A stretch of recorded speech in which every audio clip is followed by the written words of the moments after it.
चलिए अब अगली खबर का रुख कर लेते हैं। देहरादून से ही आपको खबर बता रहे हैं, जहां उत्तराखंड में विधानसभा का सत्र 5 फरवरी से शुरू होगा और सत्र में धामी सरकार अपना बजट पेश करेंगी। ग्रीष्मकालीन राजधानी में आयोजित ये आहूत होगा ये सत्र और विभागीय अधिकारियों ने तैयारियां शुरू कर दी है। जनता से भी बजट पर सुझाव दिए जा रहे हैं। ज्यादा जानकारी ले लेंगे, सोनू लगातार हमारे साथ जुड़े हुए हैं। सोनू, 5 फरवरी से विधानसभा का सत्र शुरू होना है, धामी सरकार अपना बजट पेश करेगी, क्या कुछ जानकारी? देखिए, जो सत्र आउट हो रहा है, इससे पहले जब सत्र आउट हुआ था तो उस वक्त इस बात को वित्त मंत्री ने कहा था कि जो आगामी सत्र होगा वो गैरसैंण में होगा और गैरसैंण उत्तराखंड की ग्रीष्मकालीन राजधानी है। तो अभी जो ये सत्र हो रहा है, इसमें कई विधेयक सदन के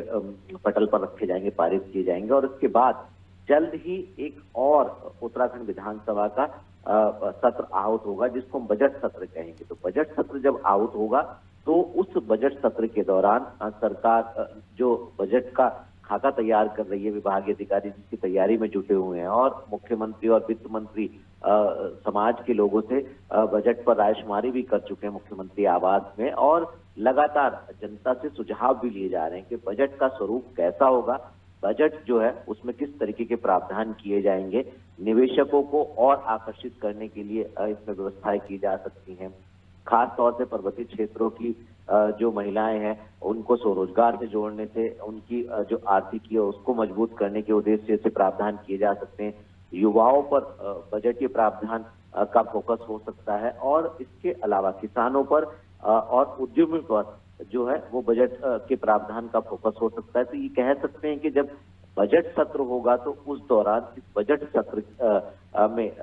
समाज के अलग अलग तबके को ध्यान में रखते हुए और जो जनमानस से और खास तौर से समाज के कुछ विशेष तबकों से जो सुझाव बजट को लेकर के ऑफलाइन और ऑनलाइन सरकार को मिल रहा है, इनका संकलन उसमें किया जाएगा और जनता की इच्छाओं के अनुरूप यानी जनता के हितकारी बजट को सरकार आने वाले समय में पेश करेगी और उम्मीद यही की जा रही है कि सरकार का जो ये बजट होगा ये समाज के हित में होगा और एक संतुलित बजट आने वाले समय में जो सरकार सत्र में इसको पेश करेगी तो एक समाज के खास तौर से लोगों की इच्छाओं के अनुरूप वाला जो है ये बजट होने वाला है। जी बिल्कुल। सोनू, अगर हम बात करें, इस बार जो है जनता से भी सुझाव लिए गए और लगातार सुझाव लेने का सिलसिला जारी है। जनता का क्या कुछ कहना है? जनता ने अपने सुझावों में क्या कुछ वो ऐसी बातें थी जो प्राथमिकता से सामने निकल कर आई है? देखिए, जो उद्योग क्षेत्र से जुड़े हुए कारोबारी हैं, उद्यमी हैं, वो लगातार इस बात पर फोकस करते हैं कि जो टैक्सेशन है और जो विद्युत जैसी उपलब्धताएं हैं और खास तौर से जो जब कोई भी औद्योगिक इकाई स्थापित करने चाहते हैं तो उसमें सिंगल विंडो सिस्टम के तहत उनको एनओसीज जो है वो मिल जाए। तो अगर हम उद्यमों के अलावा युवाओं की अगर हम बात करें तो प्रत्येक युवा चाहता है या तो उसका एक अच्छा स्वरोजगार हो या फिर उसमें उसको सरकारी सेवाओं में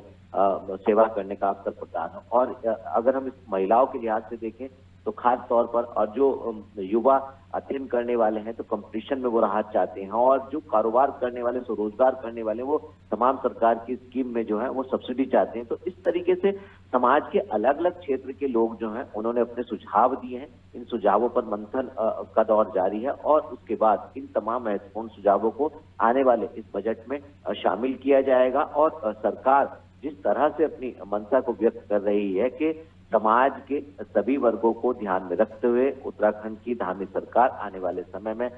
बजट पेश करने वाली है, तो निश्चित तौर पर कहीं ना कहीं एक संतुलित और हम कहें कि जनहित में और समाज हित में उत्तराखंड की धामी सरकार का ये बजट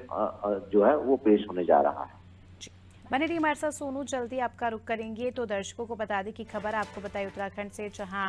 विधानसभा सत्र की शुरुआत होने वाली है, बजट पेश होगा और देखने वाली बात होगी कि धामी सरकार के बजट के पिटारे में इस बार जनता के लिए क्या है, जनता की उम्मीदें कितनी पूरी होगी। हालांकि इस बार का बजट खास इसलिए भी माना जा रहा है क्योंकि सरकार ने लोगों के सुझाव लिए और लोगों के सुझाव लेने के बाद ही बजट प्रिपेयर हुआ। अभी देखने वाली बात होगी कि किन किन बातों का विशेष तौर पर यहाँ पर ध्यान रखा गया है।